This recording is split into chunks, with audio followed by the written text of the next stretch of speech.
ನಮಸ್ಕಾರ. ಸಾರಿ. ಮೊದಲನೇದಾಗಿ 6-7 ದಿವಸ ವಿಡಿಯೋ ಮಾಡೋಕ್ಕಾಗಿಲ್ಲ.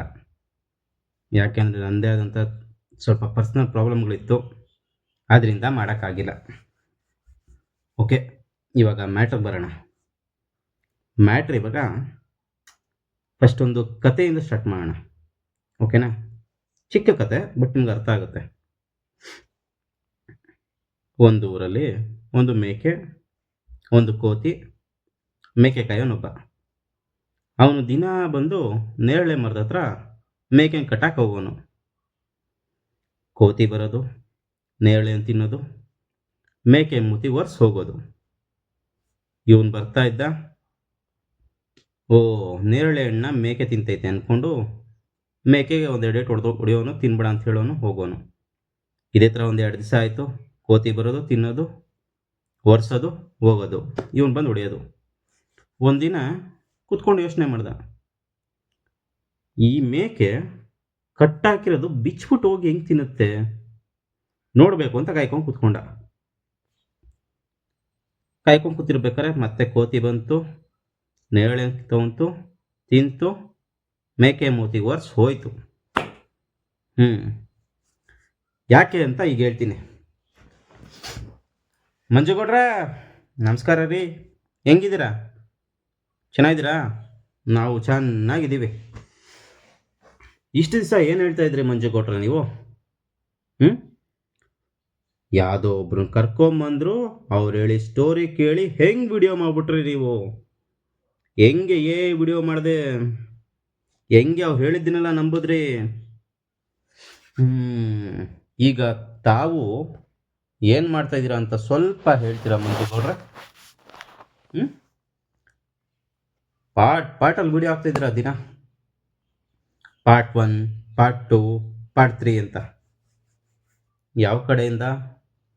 ಇಷ್ಟು ದಿವಸ ಅವರು ಅಲ್ಲಿ ಹೇಳಿ ಸುಳ್ಳಾದರೆ ನಿಮ್ಮ ಹತ್ರ ಬಂದು ಹೇಳ್ತೀರಾ ನಿಜಾನ? ಇದನ್ನು ನಾವು ಹೇಗೆ ನಂಬೋದು? ಸ್ವಲ್ಪ ಹೇಳ್ತೀರಾ? ಇದೇ ವಿಡಿಯೋನ ತಗೊಂಡು ಅವರ ಚಾನಲಲ್ಲಿ ಹಾಕಿದ್ರೆ, ಅಯ್ಯಯ್ಯೋ ಆ ಅಜ್ಜಿನ ಕರ್ಕೊಂಬಂದು ಜೀವನ ಹಾಳು ಮಾಡಿಬಿಟ್ರು, ಹಾಗೆ ಹಿಂಗೆ. ಅದೇ ಬಂದು ನೀವು ಹೇಳಿದ್ರೆ ಏನೂ ಆಗಲ್ಲ. ನಿಮ್ಗೆಲ್ಲರಿಗೂ ಗೊತ್ತಿಲ್ದಿರೋದು ಇನ್ನೊಂದು ವಿಷಯ ಹೇಳ್ತೀನಿ. ಫಸ್ಟು ಆ ಅಜ್ಜಿ, ಬೋಡೆ ಅಜ್ಜಿ ಕುತ್ಕೊಂಡು ಯಾರ ಜೊತೆ ಮಾತಾಡಿದ್ದು ಗೊತ್ತಾ? ಅವನು ಯಾರೋ 1 ವರ್ಷ ಆಗಿದೆ, ಆವಾಗನೇ ಆ ಅಜ್ಜಿ ಬಿಟ್ಟರೋ ಹೋಳದು. ಸತ್ಯನೋ ಸುಳ್ಳೋ ನಮಗೆ ಗೊತ್ತಿಲ್ಲ. ಈಗಲೂ ಹೇಳ್ತೀನಿ, ಸತ್ಯನೋ ಸುಳ್ಳೋ ನಮಗಂತೂ ಗೊತ್ತಿಲ್ಲ. ಆದರೆ ಈ AI ವಿಡಿಯೋ ಬರೋಕ್ಕಿಂತ ಮುಂಚೆನೇ ಒಬ್ಬ ಯೂಟ್ಯೂಬರು ಆ ಅಜ್ಜಿನ ಕುಂಡ್ರಿಸ್ಕೊಂಡು ವಿಡಿಯೋ ಮಾಡಿದ್ದ, ಮಾತಾಡ್ಸಿದ್ದ. ಅದಾದಮೇಲೆ ಬಂದಿದ್ದು ಸಮೀರು. ಓಕೆನಾ? ಒಂದು. ಎರಡನೇದು, ಅವ್ರು ಮಾಡಿದಾಗ ಎಲ್ಲ ತಪ್ಪು. ಕುಂಡ್ರಿಸ್ಕೊಂಡು ವಿಡಿಯೋ ಮಾಡಿಬಿಟ್ರು, ಚಾನಲ್ ಸುಳ್ಳು ಹೇಳ್ಬಿಟ್ರು.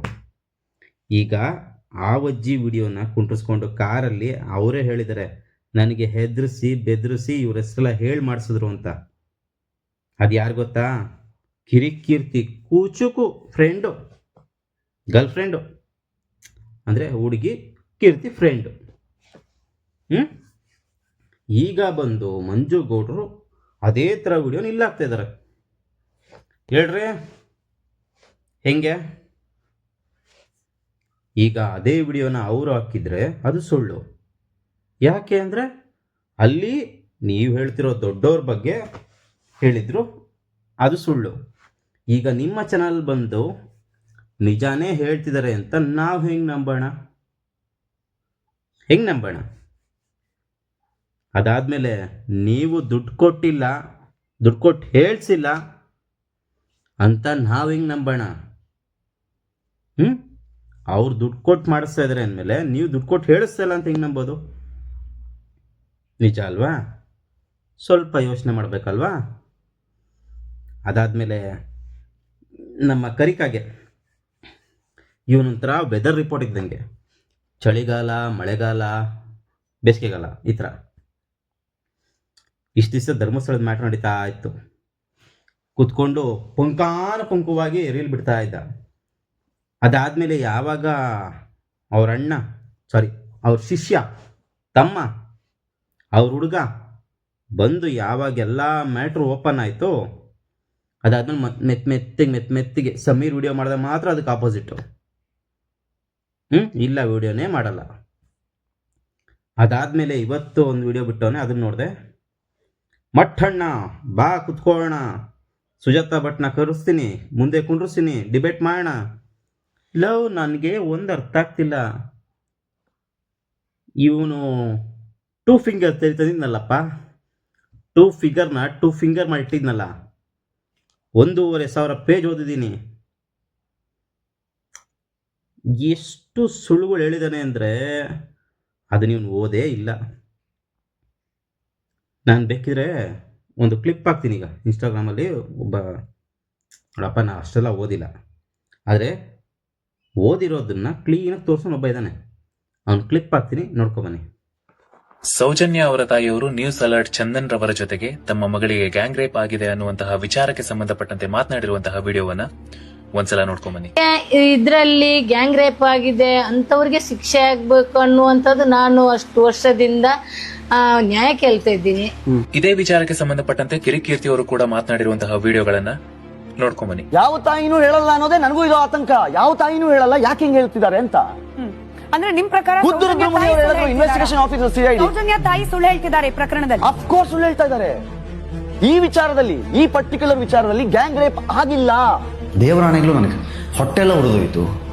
ಪಾಪ ಪವಿತ್ರವಾಗಿ ಸತ್ತು ಸ್ವರ್ಗದಲ್ಲಿರುವ ಹೆಣ್ಣು ಮಗಳ ಮೇಲೆ ಅವಳದ್ದೇ ತಾಯಿ ಗ್ಯಾಂಗ್ ರೇಪ್ ಆಗಿದೆ ಅಂತ ಆರೋಪ ಮಾಡೋದಿದೆಯಲ್ಲ, ಯಾವ ಸಾಕ್ಷಿ ಆಧಾರಗಳಲ್ಲಿದೆ, ಅದು ಹೊಟ್ಟೆ ಉರಿಯುತ್ತೆ. ಆ ಹೆಣ್ಮಗುಗೆ ಅಲ್ಲೂ ನೆಮ್ಮದಿಯಾಗಿಡ್ಲಿಕ್ಕೆ ಸ್ವತಃ ಅವರ ತಾಯಿ ಬಿಡ್ತಿಲ್ಲ ಅನ್ನುವಂತಹ ಕೋಪ ನನಗೆ ಈಗಲೂ ಬರ್ತಾ ಇದೆ.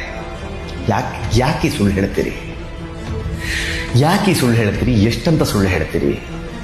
ಈ ಪರ್ಟಿಕ್ಯುಲರ್ ವಿಚಾರದಲ್ಲಿ ಸೌಜನ್ಯ ಅವರ ತಾಯಿ ಕುಸುಮಾವತಿ ಅವರು ಸುಳ್ಳು ಹೇಳ್ತಾ ಇದ್ದಾರಾ? ಇಲ್ಲ, ನಿಜ ಹೇಳ್ತಾ ಇದ್ದಾರೆ.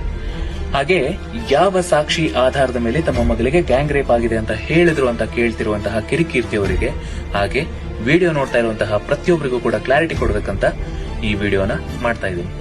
ದಯವಿಟ್ಟು ವಿಡಿಯೋವನ್ನ ಕೊನೆ ತನಕ ನೋಡಿ.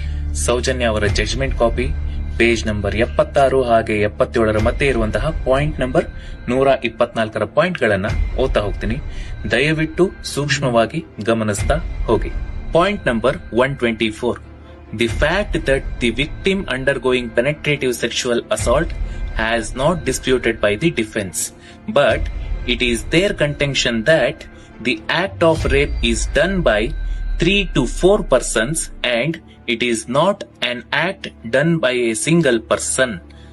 It is also their contention that the victim has been carried away somewhere else, raped, murdered, and then thrown into the bushes at Mannasanka.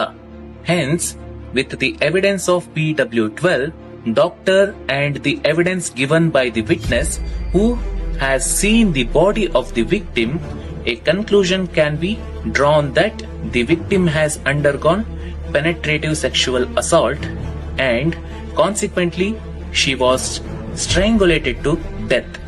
Whether the prosecution has able to establish that it is accused who is responsible for the said acts. The answer to this question would be in the negative for the following reasons. ಇದೇ ವಿಚಾರವನ್ನ ಕನ್ನಡದಲ್ಲಿಯೂ ಕೂಡ ಓದ್ತಾ ಹೋಗ್ತೀನಿ. ದಯವಿಟ್ಟು ಸೂಕ್ಷ್ಮವಾಗಿ ಗಮನಿಸ್ತಾ ಹೋಗಿ. Point number 124. ಒಳನುಗ್ಗಿದ ಲೈಂಗಿಕ ದೌರ್ಜನ್ಯಕ್ಕೆ ಒಳಗಾದ ಬಲಿಪಶುವನ್ನು ಪ್ರತಿವಾದಿಯು ವಿವಾದಿಸಿಲ್ಲ. ಆದರೆ ಅತ್ಯಾಚಾರದ ಕೃತ್ಯವನ್ನು 3 ರಿಂದ 4 ವ್ಯಕ್ತಿಗಳು ಮಾಡಿದ್ದಾರೆ ಮತ್ತು ಅದು ಒಬ್ಬ ವ್ಯಕ್ತಿಯಿಂದ ಮಾಡಲ್ಪಟ್ಟ ಕೃತ್ಯವಲ್ಲ ಎಂಬ ವಾದವಿದೆ. ಬಲಿಪಶುವನ್ನು ಬೇರೆಡೆಗೆ ಒಯ್ದು ಅತ್ಯಾಚಾರ ಮಾಡಿ ಕೊಲೆ ಮಾಡಿ ನಂತರ ಮನ್ನಸಂಕದ ಪೊದೆಗಳಿಗೆ ಎಸೆಯಲಾಗಿದೆ ಎಂಬುದು ಅವರ ವಾದವೂ ಆಗಿದೆ. ಆದ್ದರಿಂದ PW12ರ ವೈದ್ಯರ ಸಾಕ್ಷ್ಯ ಮತ್ತು ಬಲಿಪಶುವಿನ ದೇಹವನ್ನು ನೋಡಿದ ಸಾಕ್ಷಿಗಳು ನೀಡಿದ ಸಾಕ್ಷ್ಯದೊಂದಿಗೆ ಬಲಿಪಶು ಒಳನುಗ್ಗಿದ ಲೈಂಗಿಕ ದೌರ್ಜನ್ಯಕ್ಕೆ ಒಳಗಾಗಿದ್ದಾಳೆ ಮತ್ತು ಪರಿಣಾಮವಾಗಿ ಅವಳನ್ನು ಕತ್ತು ಹಿಸುಕಿ ಕೊಲ್ಲಲಾಗಿದೆ ಎಂದು ತೀರ್ಮಾನಿಸಬಹುದು. ಈ ಕೃತ್ಯಗಳಿಗೆ ಕಾರಣ ಆರೋಪಿಯೇ ಎಂದು ಪ್ರಾಸಿಕ್ಯೂಷನ್ ಸ್ಥಾಪಿಸಲು ಸಾಧ್ಯವಾಗಿದೆಯೇ? ಈ ಪ್ರಶ್ನೆಗೆ ಉತ್ತರವು ಈ ಕೆಳಗಿನ ಕಾರಣಗಳಿಗಾಗಿ ನಕಾರಾತ್ಮಕವಾಗಿರುತ್ತದೆ.